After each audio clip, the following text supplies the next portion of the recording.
Party অফিসে আগুন, পুড়ে ছাই 4 দোকান, রাজনৈতিক প্রতিহিংসার অভিযোগ। কালনা থানার অন্তর্গত রামকৃষ্ণপল্লী এলাকায় গতকাল গভীর রাতে ভয়াবহ অগ্নিকাণ্ডের ঘটনায় চাঞ্চল্য ছড়িয়েছে এলাকা জুড়ে। স্থানীয় সূত্রে জানা গিয়েছে, এলাকার একটি বিজেপি পার্টি অফিস সহ মোট 4টি দোকানে আগুন লাগিয়ে দেওয়া হয়। আগুনের মুহূর্তের মধ্যে পুড়ে ছাই হয়ে যায় সবজির দোকান, স্টেশনারি দোকান, একটি ডাক্তারখানা এবং একটি খেলার সামগ্রীর দোকান। ঘটনার খবর পেয়ে বৃহস্পতিবার সকালে এলাকায় পৌঁছয় বিজেপির প্রতিনিধি দল। স্থানীয় বাসিন্দাদের অভিযোগ, গভীর রাতে কেউ বা কারা পরিকল্পিতভাবে এই আগুন লাগিয়ে দেয়। ঘটনাকে কেন্দ্র করে এলাকায় ব্যাপক উত্তেজনা ছড়িয়ে পড়ে। খবর পেয়ে ঘটনাস্থলে পৌঁছয় কালনা থানার পুলিশ এবং শুরু হয় তদন্ত। পুলিশ সূত্রে জানা গিয়েছে, ঘটনাটি রাজনৈতিক প্রতিহিংসার জেরে ঘটেছে কিনা সেই বিষয়টিও খতিয়ে দেখা হচ্ছে। বিজেপির পক্ষ থেকে অভিযোগ করা হয়েছে, বহুদিনের পুরনো ওই পার্টি অফিসটি 2021 সালে তৃণমূল দখল করে নিয়েছিল। পরবর্তীতে এবারের নির্বাচনে বিজেপি ক্ষমতায় আসার পর পুনরায় অফিসটি নিজেদের দখলে নেয় দলীয় কর্মীরা।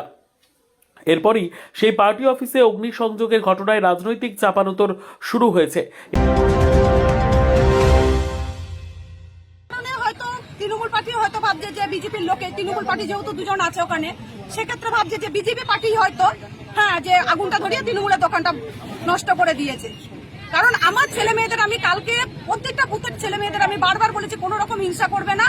প্রত্যেকটা ছেলেদের বলা হয়েছে যে তোমরা কোনো রকম কোনো জায়গায় থ্রেট দেবে না, আমাদের ওপর মহল থেকে আমাদের চাপ আছে, কেউ কোনো রকম অত্যাচার করবে না। গতকাল রাতে আমরা না বাড়িতে শুয়েছিলাম, এই ব্যাপার বললো কি শুনলেন? আগুন ধরে গেছে। এসে দেখলাম কটার সময় গেছিলেন বাড়িতে? আমাকে 1:54 ফোন করেছিল।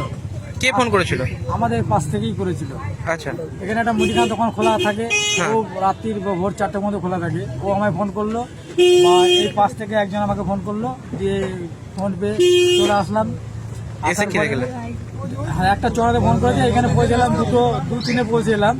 আস্তে আস্তে দেখলাম একটা আওয়াজ হলো, মানে গ্যাস সিলিন্ডারটা বাস্ট হলো। আমরা তখন এই মাথা পর্যন্ত পৌঁছে রয়েছি, মনে মাথা পর্যন্ত এসেছি। মনে হয় এটা আমাদের সম্মানের যত লাগিয়ে দিয়েছে, যত এত শর্ট টাইমে হয়ে গেল ব্যাপারটা, একটার পরে হয়েছে, মানে ঘন্টা 1.5-এর মধ্যে পুরো কমপ্লিট হয়ে গেল। শেখ রতনের রিপোর্ট, পিবি নিউজ।